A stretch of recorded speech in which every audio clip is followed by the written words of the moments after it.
Hello.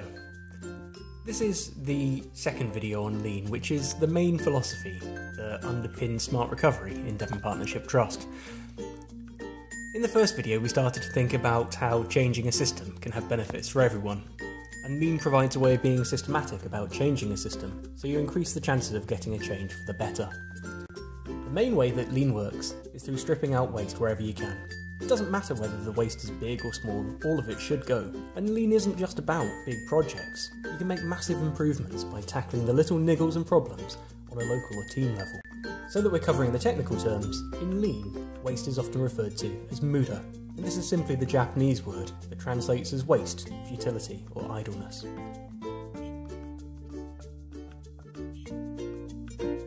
The first waste is waiting, and this is an obvious one. If you're waiting for something and your time could be better spent, then this is waste. It might be waiting for someone to call you back about a bed, or waiting for a screen to load on Rio. Waiting has been addressed by smarts. We know that there can often be a long wait between a patient being assessed as needing a psychological therapy and it being provided. And this results in an excessive waste for the patient, and a certain amount of time just treading water for the care coordinator.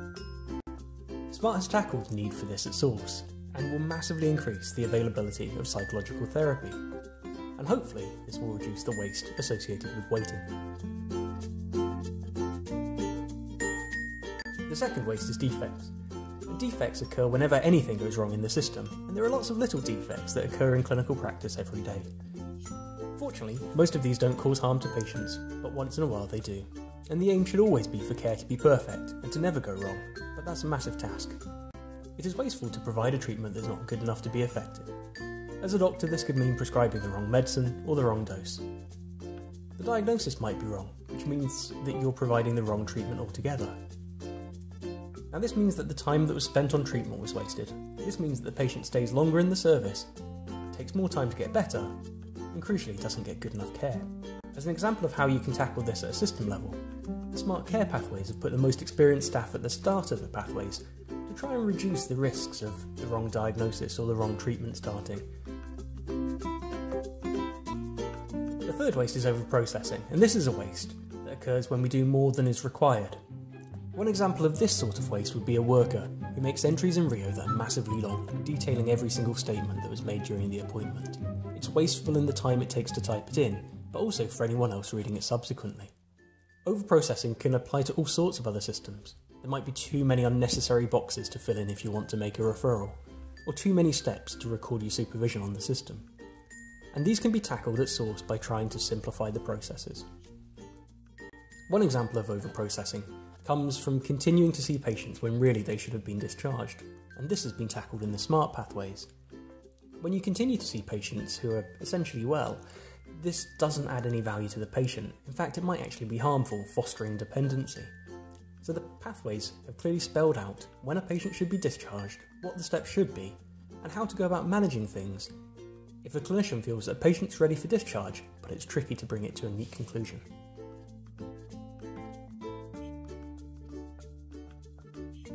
The fourth waste is inventory, and Lean methodology would consider it wasteful to have an unnecessary inventory or an unnecessary store of things. A personal example of this comes from my own mother. She used to complain that her kitchen was too small and that she needed to move house. One day when we were visiting her, we found that she had 6 1-kilogram boxes of Kellogg's Frosties in her cupboard, and it took up almost all of the cupboard. Now, while we would all agree that Frosties are great, there was enough for her to have breakfast every day for 4 months, but she had bought them because they were on offer. She'd saved £1, but at the expense of hating her house and thinking of spending a lot more in order to be able to move. In the clinical world, we all have cupboards that are housing leaflets that are often out of date, or bad photocopies. We have cupboards full of printers and old mice. And this takes up a certain amount of storage space in the departments, along with all the costs of heating and lighting the building in order to store things that we no longer need or use. Inventory can also be a waiting list, and smart recovery has looked at this. A large batch of patients waiting for psychological therapy will still need an awful lot of work to maintain. Care coordinators continue to offer advice and support in crisis management, while their patient is sitting, stored, just waiting for that therapist to become available. The smart pathways are addressing the points where patients are waiting so that things flow better through the system, reducing this waste overall. fifth waste is overproduction, and overproduction in lean terms is seen as being one of the worst of the wastes, and it occurs when things are being made or done in much larger amounts than are actually needed. You can have too much of a good thing. I once worked in a team where we used to print out patient leaflets in large batches, hundreds at a time, and one day the information in the leaflet changed without warning, and it became out of date. It meant we had to throw away all of them, and that was a waste of paper, ink, the time spent stapling them together. And this wouldn't have happened if we made patient leaflets as we needed them. The smart clinic design has used this idea to limit the amount that we produce to the amount that we actually need. And by doing things in small batches, and ideally one at a time, you can avoid producing too much. The sixth form of waste is wasted motion. As an example of this, I once worked in a department where we all shared a single printer, but the printer was rubbish and it often didn't work. When you printed something, there was no way to tell whether it actually printed without walking the length of the department, typing in a code, and then walking back fuming when it turned out that it hadn't actually worked, and all of that was wasted motion. It added nothing of any value to the patient. Fortunately, the printer was replaced soon afterwards. There are some systems where the only way that you can enter your patient's information is to open a window that opens a window, and then opens another window and another window, and maybe cut and paste between windows, but ultimately, you end up with many open windows. This is more complicated than it needs to be. And in terms of smart recovery, we're designing the information systems, in particular care notes, so that data entry becomes as simple as possible, so that you don't have to have so many windows open and take so much time over inputting the data. The seventh waste is transportation.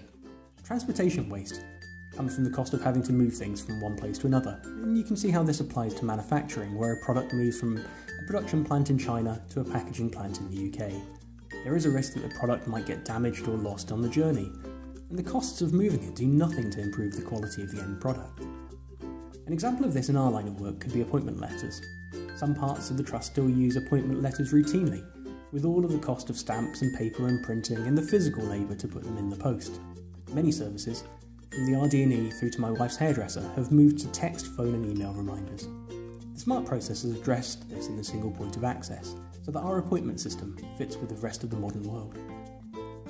There are still lots of bits of paper that move through internal and external mail in Devon partnership.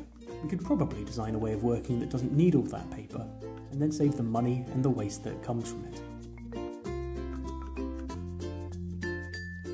Another example from smart recovery is seeing more patients in clinics rather than on home visits. Rather than the current practice of 40% of patients being seen in clinic, we're targeting 60%.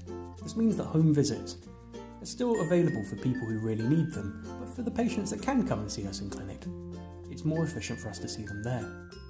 This reduces the wasted motion for staff, driving to and from a patient's house, down potholed and unreliable roads, when the time could be better spent seeing another patient. While this film is about the 7 wastes that are commonly recognised in lean, it's often said that there is an extra waste, an 8th waste, and that is not making use of all of the talent, skill and knowledge of your employees. We all have talents in different areas, and an important part of lean is encouraging everyone to take part.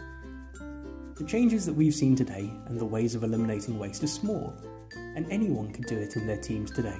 And if everybody, every day, made improvements in the way that they work, over time, the change could be amazing. That would take us steadily towards the perfect patient experience.